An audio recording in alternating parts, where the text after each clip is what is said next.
나이가 들면 들수록 사람은 지나온 삶의 발자취, 추억을 자꾸 떠올리게 된다 그럽니다.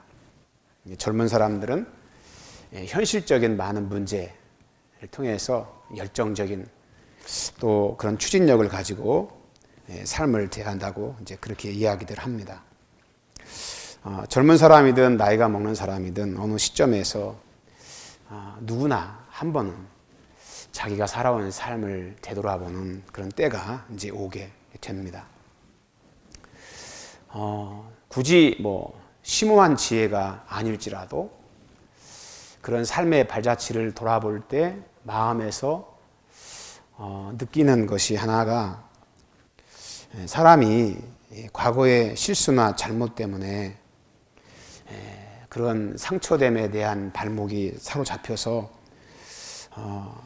건강한 삶을 살아가지 못하는 그런 경우가 있구나 하는 생각과, 근데 더 충격적인 거는 너무 잘한 것 때문에, 너무 잘해서 자기 만족에 빠져서 그곳에 안주하기 때문에 미래를 향해 나가지 못하는 그런 실수도 사람은 하면서 인생을 살더라는 것입니다. 그래서 우리네 인생은 뭘 잘해도 뭘 못해도 인생의 걸림돌이 될 수 있구나, 그런 생각이 들어요. 잘못된 과거의 실수나 상처가 우리 마음에 기억이 돼서 그것이 자꾸 우리 마음 가운데 떠올라서 회상이 되면 사람은 스스로를 자책하죠. 근데 그 자책하는 사람은 나은데, 자책하기보다 오히려 그런 상처된 묵은 감정을 응어리를 마음속에 품고 지금 현실을 살아갈 때 자꾸 과거의 그런 상처된 감정을 가지고 사람을 대하는, 이게 더 많은 우리 삶의 불행을 만들어내지요. 또 어떤 사람들은, 그래도 착한 사람들은 상처된 마음이 있으면 스스로를 내가 왜 그랬지? 기억을 지워버리고 싶을 만큼 자책이 심해져서 그것이 자꾸 반복되면 사람의 마음이, 자신감이 사라져요. 자꾸 사람이 소극적이고 현실이라고 하는 바운더리를 벗어나지 못한 상태에서 방황하기가 쉽습니다. 그래서 자신의 그 삶을 주도적으로 살아가지를 못합니다. 그러면서 점점 자기 스스로 안에 있는 존귀함이 줄어들면서 그런 사람들이 상당히 공격적인 성향을 갖는 것을 보게 됩니다. 반면에 그 잘한 사람들은 현실에 참 안주하기가 쉽습니다. 그래서 자기 만족에 빠져서 베드로와 제자들처럼 그 환상을 보고 난 뒤에 여기가 좋사오니 하나는 엘리야 모세 주를 위해서 초막을 짓겠다고 하는 그런 실수를 범하기가 쉽습니다. 자신이 해왔던 성공과 또 업적 때문에 자기도 모르게 그 안에 갇혀서 사람들의 인정, 사람들의 칭찬을 바라고, 근데 그러면서 스스로 자기도 모르게 인생의 성숙함을 퇴행하는 그런 모습을 보게 됩니다. 잘해도 문제고 못해도 문제고 인생을 어떻게 살아야 될지 여러분도 그렇고 저도 그렇고 답답하지 않겠나, 그런 생각이 듭니다. 왜냐하면 인간은 연약하기 때문에 누구나 다 실수하잖아요. 기억하기 싫지만 누구나 하나쯤은 지워버리고 싶은 아픈 상처가 사람들의 마음속에 다 있지 않습니까? 말 못할 고민에 인생의 사연을 자기만 하는 고민 속에서 그걸 짊어지고 삶을 지속해 가는 것이 점점 힘겹고 또 마음이 무거워져서 지칠 때가 있는 것이 우리의 삶 같습니다. 근데 오늘 본문은 바울이 우리에게 그런 이제 고백을 이제 합니다. 이제 뭐라고 그러냐면 13절에 보면 형제들아 나는 아직 내가 잡은 줄로 여기지 아니하고 오직 한 일, 즉 뒤에 있는 것은 잊어버리고 앞에 있는 것을 잡으려고 표대를 향해서 달려간다. 그런 이제 이야기를 하고 있습니다. 뒤에 있는 것이 무엇이겠습니까? 자신이 살아왔던 삶의 족적들이죠. 그 족적의 이면 속에는 바울 스스로 보기에도 잘한 것도 있을 거예요. 그렇죠? 바리새인으로서 율법 학자로서 하나님 앞에 살아왔던 자신의 열심과 노력의 결과로 얼마나 하나님 앞에 의롭게 살려고 몸부림을 쳤는지 잘한 것도 있을 거예요. 그런데 또 한편은 자기가 보기에도 못한 것이 있을 겁니다.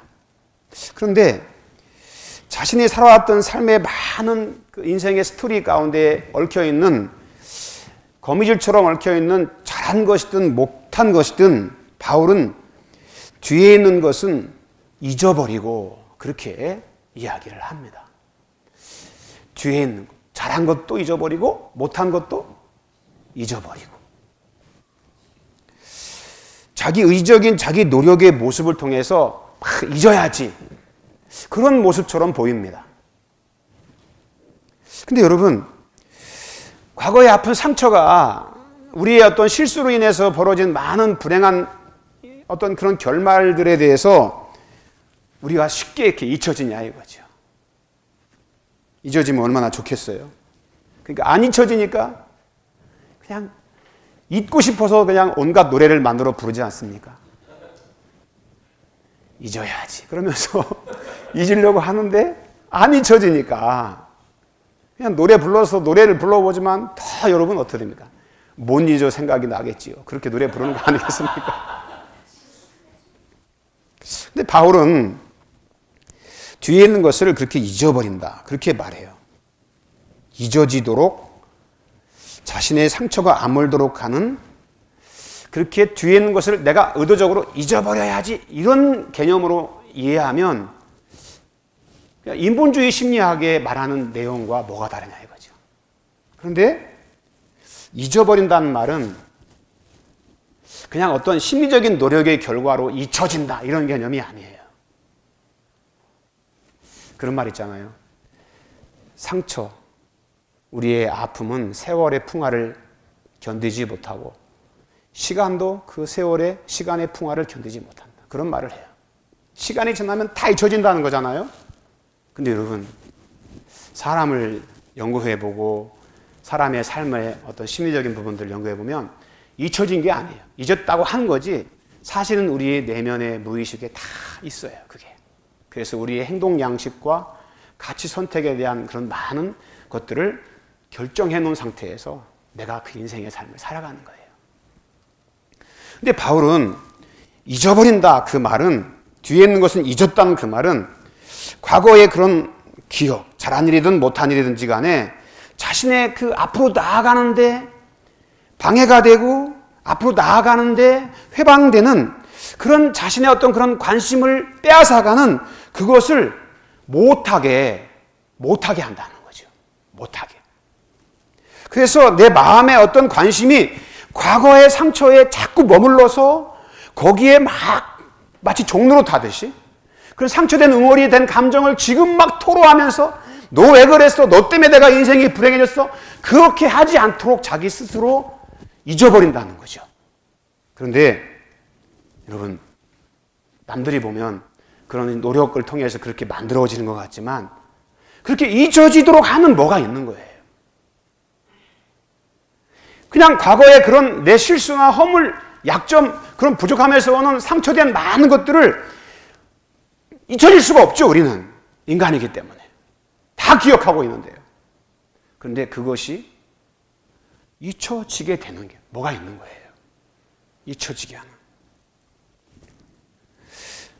그 본문의 내용이 그거잖아요. 이번에 봐서 거기 한번 이제 우리가 13절서부터 읽었지만 12절 말씀 거기 한번 같이 한번 읽어볼까요? 시작. 내가 이미 얻었다 함도 아니요 온전히 이루었다 함도 아니라 오직 내가 그리스도 예수께 잡힌 바 된 그것을 잡으려고 달려간다. 예수께 잡힌 바 된 그거거든요. 잡혔다는 말이 뭐냐면 다메섹에서 예수님을 만난 사건을 지금 얘기하고 있는 거예요. 이걸 다른 말로 말하면 자기는 다메섹에서 예수님을 만났다는 거예요. 그래서 자기 삶이 어떻게 바뀌었냐면 전에는 세상이 전부인 줄 알았고 율법이 전부인 줄 알았어요. 근데 주님을 만나고 나서 그의 삶이, 인생관이, 가치관이, 철학이, 삶의 태도가, 인생의 주인이 완전히 바뀌어요. 그래서 뭐라고 표현하면 예수께 붙잡힌 바 된 삶. 주님을 만나고 나서 그의 인생이 어떻게 됐냐면 예수님에게 완전히 붙잡혀진 삶으로 그가 바뀌어요. 그래서 예수께 붙잡힌 바 된, 잡힌 바 된 그것을 그렇게 말합니다. 얻었다, 이루었다, 자신이 살아온 삶의 모든 것이 자기 기준에 아무것도 얻어진 것도 아니고 이루어진 것도 아닌 것처럼 자기 마음에 느껴지는 거예요. 왜 그런지 아십니까?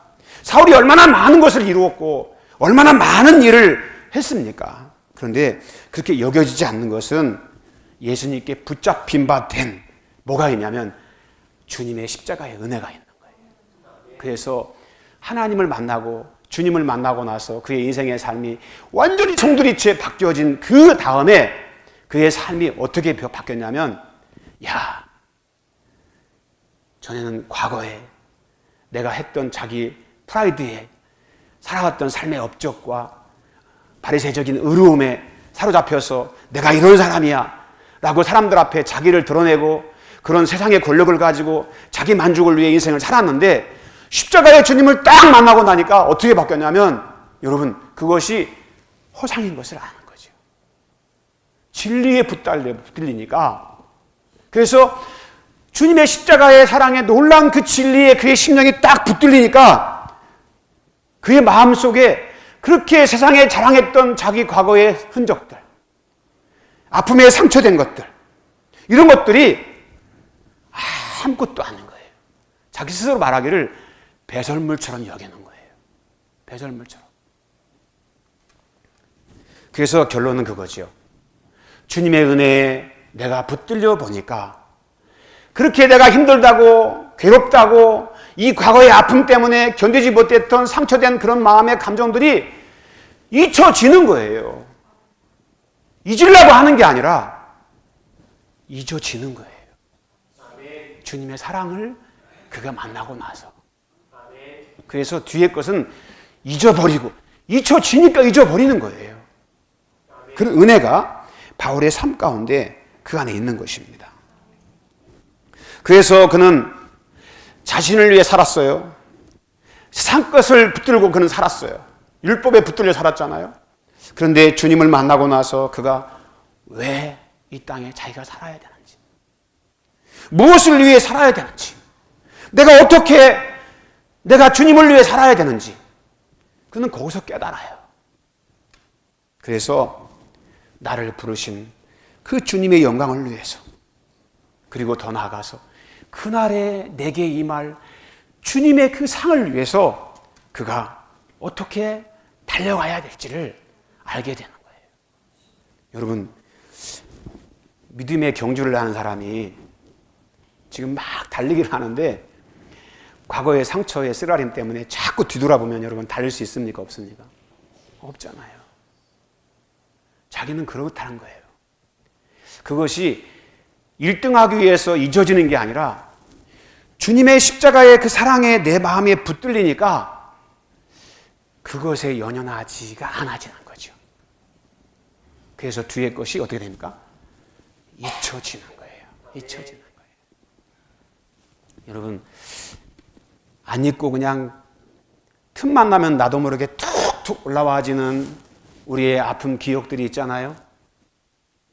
그래서 조금 힘들고 어려워지면 모든 우리의 어떤 원인과 그 핑계를 당신 때문에 그렇다라고 우리는 그 책임을 돌리지 않습니까?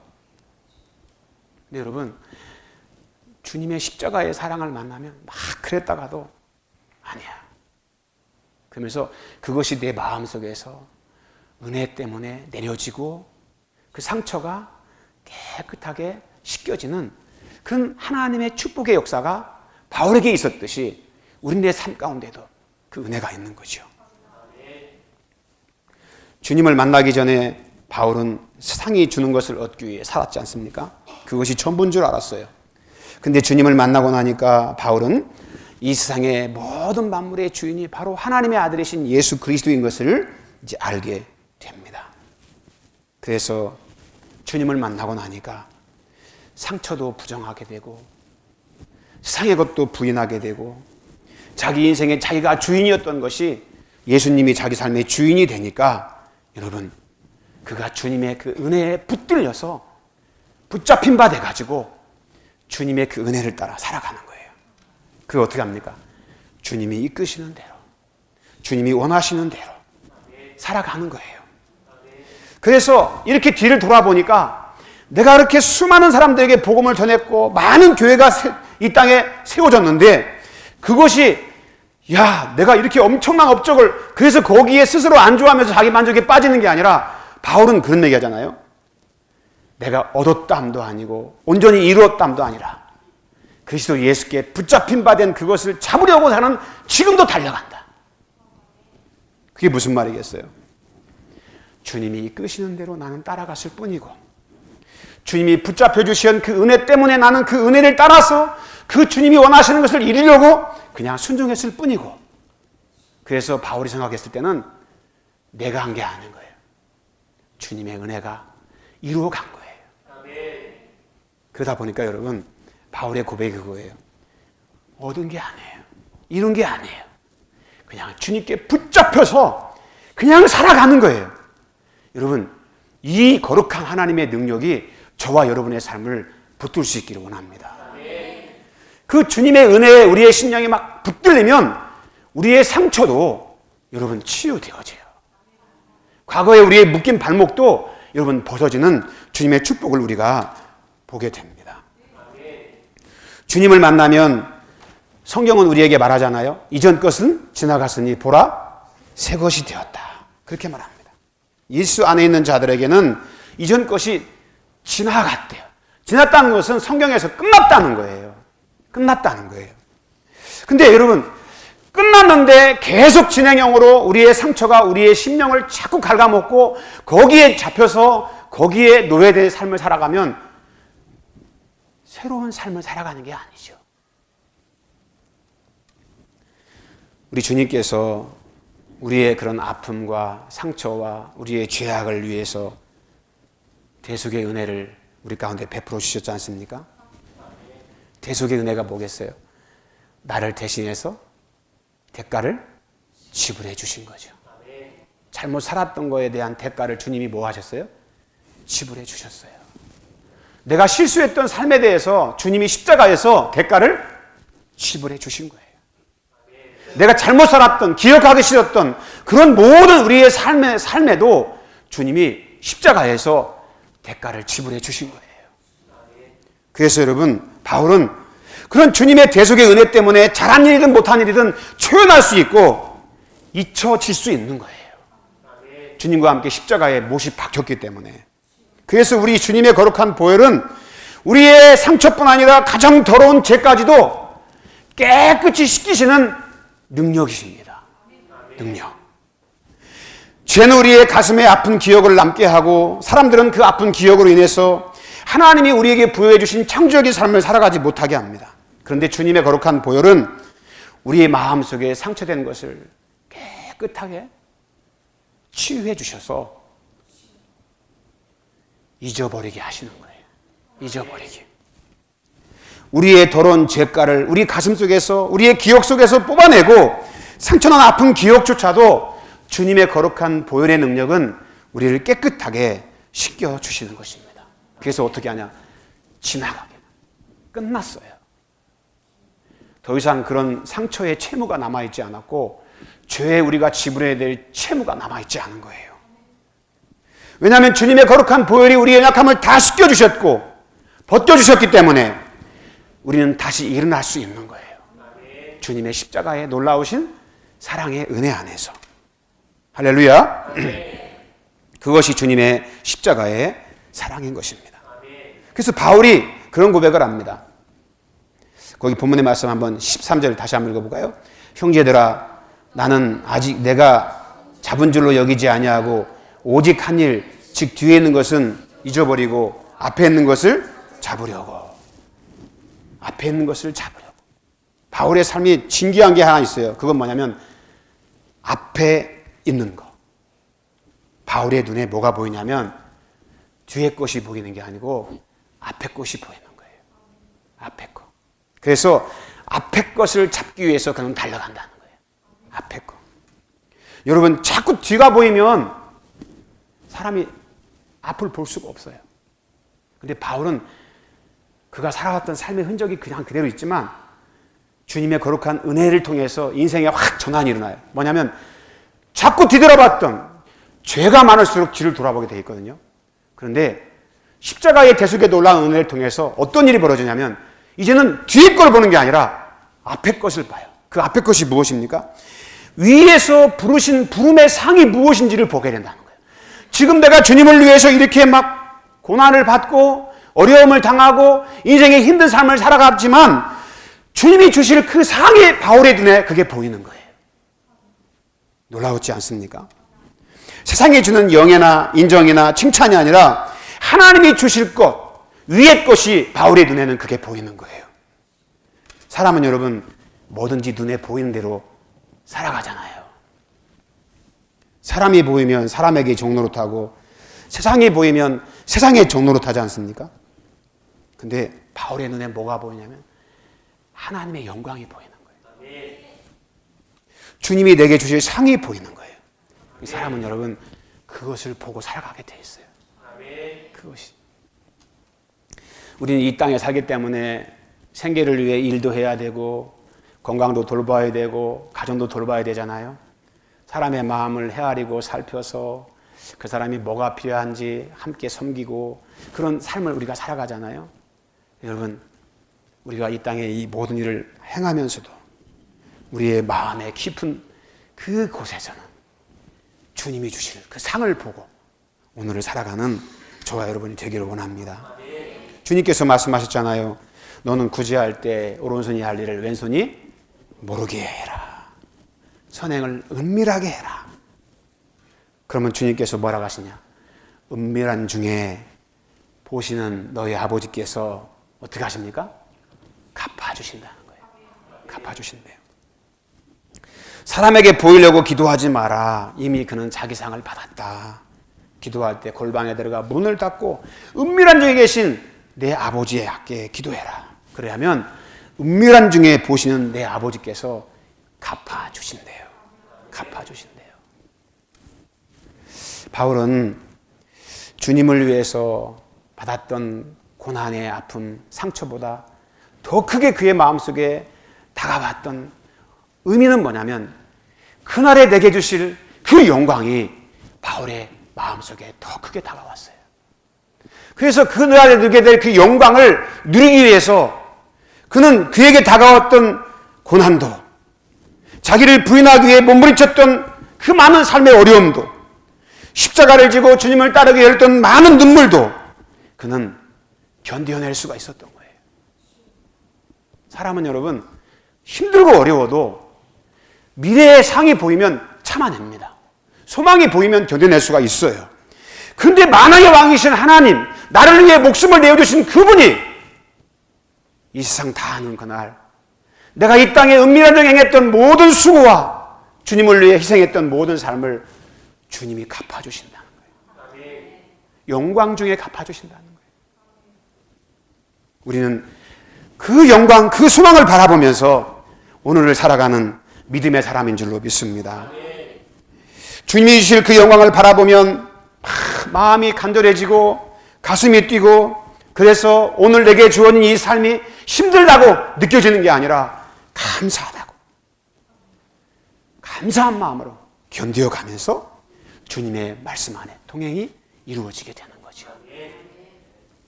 할렐루야. 여러분 바울의 눈에는 그게 보였어요. 그래서 뭐라고 말합니까? 표대를 향하여. 표대가 무엇입니까? 마지막 꼬린 지점이잖아요. 그 표대를 바라보면서 그리스도 예수 안에서 하나님이 위에서 부르신 부름의 상을 위하여 바울은 가만히 걸어가지를 못해요. 어떡합니까? 달려간다. 그 열정과 열심을 가지고 주님을 위해서 달려간다는 것입니다. 성도 여러분, 다 똑같이 인생의 삶을 살아가잖아요. 어떤 사람은 자꾸 과거에 매몰되는 사람이 있고, 어떤 사람은 현실을 박차고 많은 사람들에게 선한 영향력을 행사하면서 뭔가 모를 그 마음의 신비한 힘, 주님이 주실 그 상을 사모하고 간절히 바라면서 묵묵하게 주님의 일을, 주의 사명을 감당하는 하나님의 사람들이 있습니다. 여러분, 주님의 붙잡힌 바 된 사람들은 그런 믿음의 삶을 살아가도록 주께서 은혜를 주시고 감당할 수 있는 능력도 허락해 주시는 줄로 믿습니다. 그래서 우리 모두가 이 세상 삶 다 하는 그날 주님이 주실 그 상을 우리가 믿음으로 바라보면서 하늘에 정말 상을 쌓아두고 오늘의 소망을 가지고 살아가는 저와 여러분 되시기를 주의 이름으로 축원합니다. 여러분, 아무리 힘들어도 이 세상의 삶이 전부가 아닙니다. 그렇죠? 이 세상은 주님의 나라에 가기 위한 하나의 과정 같은 곳입니다. 이 땅이 영원하지 않아요. 우리의 영원한 삶은 주님의 나라에 이르렀을 때입니다. 그곳에서 누리게 될 영광, 그것을 오늘 우리의 삶 속에 쌓아두고 쌓아가면서 주님을 위해 살아가는 하나님의 거룩한 백성들 줄 믿습니다. 그 은혜를 따라서 우리 모두 승리의 거룩한 경주를 우리 모두 달려가는 저와 여러분 될 수 있기를 주의 이름으로 축원합니다.